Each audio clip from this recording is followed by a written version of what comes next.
Almighty. We are doing assumptions today. What are some assumptions about Christians, people who don't really know Christians? Like, what are some assumptions that you guys had? And they're a little bit hard to explain, so I'm going to do my best. Well, they're not hard to explain, but there's a lot that comes with assumptions, so I'm going to do my best. So hang in there with me. Don't forget to share, subscribe, and like. First one is that Christians are boring and we don't know how to have fun. This one is kind of subjective because you have to define fun. What is your definition of fun? Because I think Christians are a lot of fun. All the Christians I know are hilarious and they're spontaneous. They're just funny people. Like, they're fun people to be around. Then you have to define boring. Like, you think church is boring? Okay, I think church is so much fun. It's different viewpoints, but I think in the end, Christians know how to have fun without doing like alcohol. We don't really drink alcohol. We don't get drunk. That's not a thing. Like, we know how to have fun without being drunk. I think that's cool.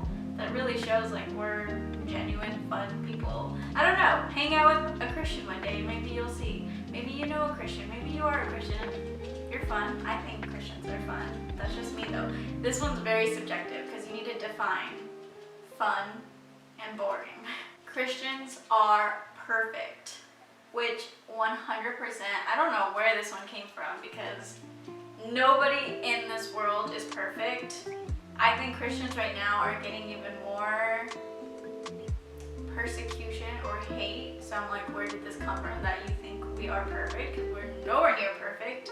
And this one kind of goes alongside Christians are hypocrites because people think because we go to church and because we believe in God and because we have this Christian faith, we need to be perfect. And then if we're not perfect, then we become hypocrites. But the whole point of Jesus' gospel is that we come as we are. Or if we're broken, if there's bad habits in our lives, if there's things that we're dealing with that are anxiety, depression, like things that are not healthy and they're toxic, we come to Jesus like that, regardless. Jesus is not going to call us a hypocrite. So I think this one's tough because to the world and to outside people that don't know the gospel might think we're perfect, but we're nowhere near perfect. We're literally still trying as hard to be better every single day, just as you might be if you're not a believer, if that makes sense. Hypocrisy, yes, it sucks and it's actually terrible, but that's where grace comes in, and grace is abounding in the eyes of Jesus. It doesn't mean you keep doing what you should, like you should be striving for Jesus every day, but the grace of God is unending and unbelievable, and that's why we can still go to the feet of Jesus every day, even if we are hypocrites according to the world. Well, going alongside of being perfect, a assumption was that you need to be perfect to be a pastor. That's also false. Pastors, I commend pastors because they have it so much harder than you may think. There's a lot that goes on in being a pastor, and although they are held at a higher standard, there's still things that they may struggle with, and there's still things that they're working through and growing in. I think the key point is always seeking the Lord, and if your pastor is doing that, then that's fine. If there's flaws and imperfection, as long as he's seeking the Lord every single day, I think that's a win in my book. And for me and David, so I talked about how we got a leadership position at our church. I think I can say it now. So we are now the youth pastors at our church. So being a pastor has definitely been something that we have been learning on what it means to be a youth pastor. That doesn't mean we're perfect, you guys. We're literally striving to grow in the Lord every day, but that doesn't mean we're perfect. There's a difference. There's a lot of things that we're still struggling with and dealing with, and that's just taking it to the feet of Jesus every day. That doesn't equal perfection. Okay, next. Okay, this one is that Christians are very judgmental people, and they're going to judge you if you think different than them. This one's hard to unpack because I think that because we have a different set of viewpoints as the world and we have our whole faith on the Bible, a lot of people think that we are judgmental because of that. Well, first of all, as Christians, we're called to love on our neighbors and we're called to love on our enemies. So if you come across a Christian that's a little judgy, they need to read the Bible again, because I don't think it's our place to be judging people. If it's a circumstance where we're called to talk about our truth, the truth that we believe in, which is the Bible, then that's a position we can be put in. But I don't think it's good to be judging people and calling them out and saying this and saying that. Like, I don't think there's anything positive about that. Obviously, we need to stand on our truth and we need to stand on what we believe in, but with love and with compassion and with grace, because that's what Jesus did.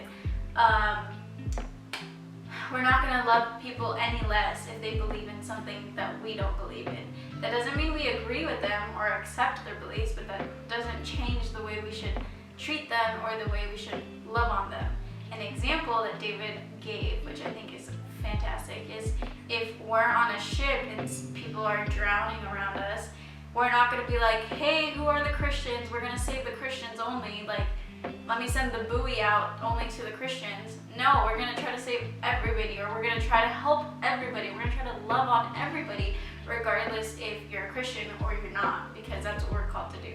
Especially, I think, towards the people who are not Christians, because as being part of God's kingdom is working for God, and part of that is helping people see the truth of Jesus and helping people see the truth of God.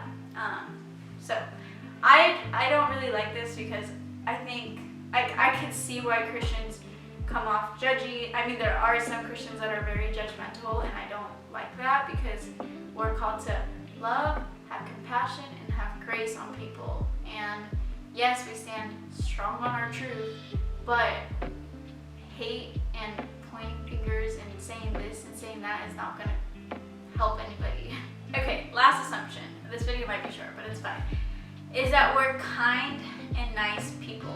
And I agree with that, because some of the nicest people I've come across have been Christians. But I think everybody can be nice, whether you're a Christian or not. It's just being it's a basic human being concept of being nice to others. That's what I think. But we're called to be more compassionate and more loving towards people, so we come off as more nice and more kind than others. Which I think that's good, because I want us to be nice. I want us to be kind to people. That changes the world if we're kind to people. Hate doesn't do anything. Being mean doesn't do anything. That's a whole tangent I can go off of, because mean people are not nice. Anyways, that's it for today's video. I hope you guys liked it. Let me know if you have other assumptions down in the comments. Let me know any prayer requests. I think that's it. Have a great rest of your Tuesday, and don't forget to seek the Lord throughout your week, because that's important. I was going to say something real quick.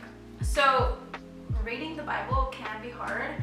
One place I would encourage you to start is John. I'm thinking I'm going to bring back a series of John. We'll see though, because I've been extremely busy. But yeah, start with John and then it'll be a good one. I don't know why I even said this. Okay, thank you guys. See you next time. So first one is that